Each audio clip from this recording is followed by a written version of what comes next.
Hello, saya Lia daripada Net Forward Education.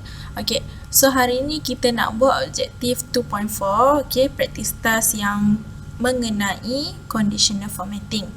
Okay, so kita tengok soalan yang pertama, dia minta kita buka Excel 2-4 workbook. Okay, on the order details worksheet, use conditional formatting to do the following to all the values in the extended price column. Okay, kita buka order details punya workbook dalam extended price punya column. Alright.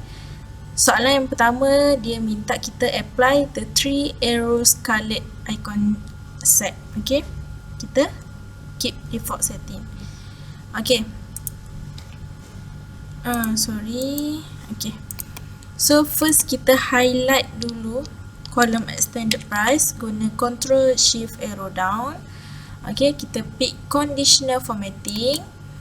Okay, kita ambil icon set sebab dia minta kita 3 colored. Okay, 3 arrows colored. So yang inilah kita tick. Okay, ini soalan yang pertama. Okay, next, add blue data bars to the column. So dia minta kita blue data bars. Okay, masih highlight. Okay, kita ambil conditional formatting, kita ambil data bars. Okay, kita ambil yang ini. So blue data bars, kita klik. Okay, akan nampak kat sini ada data yang panjang, ada yang pendek. Okay, soalan yang ketiga adalah fill all cells in the column that has contained values greater than $100 with yellow. Alright. So, kita buka conditional formatting juga. Okay. Dia suruh kita highlight value yang greater than 100. Okay. Kita tulis kat sini 100. Dia minta kita color yellow. Okay. So, kita klik. Okay. So, ini sahaja. Nampak? Kita ada 3 arrows. Okay. Kita ada data bars, kita ada highlight cell yang atas 100. Okay, itu soalan untuk worksheet order details. Okay, next kita pergi dekat worksheet Jan Feb. Okay, Jan Feb dia minta kita insert a row below the times. In that row, summarize the data for each hour by using a column sparkline. Okay, so dia minta kita insert column kat sini, bawah hours. So kita tekan insert. Okay, dah jadi macam ni, kita highlight. Okay, kita highlight ni. Dia minta kita buat sparkline. Okay, column sparkline. Kita pergi dekat insert tab. Kita ambil bahagian sparkline. Okay, kita ambil column.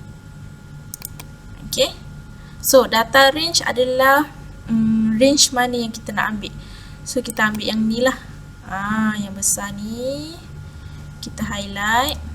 Okay, choose where you want the sparkline to be placed. Okay, so kita nak dia dekat sini lah tadi kan, yang panjang tu. So kita klik. Okay, alright. So dia dah jadi sparkline, column sparkline. Alright, next, apply the colourful hashtag for. Okay, yang ini sebab dia still pakai Excel 2019. Okay, yang Net Forward Education punya ni pakai Microsoft yang latest lah. Alright, so kita abaikan soalan tu. Next, accentuate the first point and last point data markers. Okay, sekejap ya. Okay, so kita pergi kat sini, ambil kolom ni balik. Kita pergi kat sparkline tab. Kita first point. Okay, first point and last point data markers. Okay, first point and last point dekat data markers. Okay, kat sini lah. Alright, so kat sini kita akan nampak. Saya zoom sikit. Okay, nampak tak? Ni. So first point kat depan dengan last point kita tick lah. Alright, itu sahaja untuk Januari Februari punya worksheet. Okay, next on the March April worksheet pula. Okay, kita buka March April worksheet. Okay, dia minta kita kolom P. Okay, kolom P dia suruh kita summarize. Kita kecilkan sikit. Okay, dia suruh kita summarize kat sini. Okay, summarize the data for each day of March using a line sparkline. Okay, so masih sama, kita pergi dekat insert, kita ambil sparkline ni, kita ambil line. Okay, masih sama data range, kita highlight data range yang kita nak tadi. Okay, location range ni kat mana kita nak letak. Okay, so kita nak match sahaja, kita klik OK. Alright, apply the orange sparkline style accent sheets darker 25 style. Okay, so dia minta kita tukar color. Okay, style dia nak sparkline style accent sheets 25%, right? Okay, so yang ini. Okay, next, display all the data markers without placing emphasis or on any specific type of data markers. Okay, so dia minta kita buat markers. Nampak?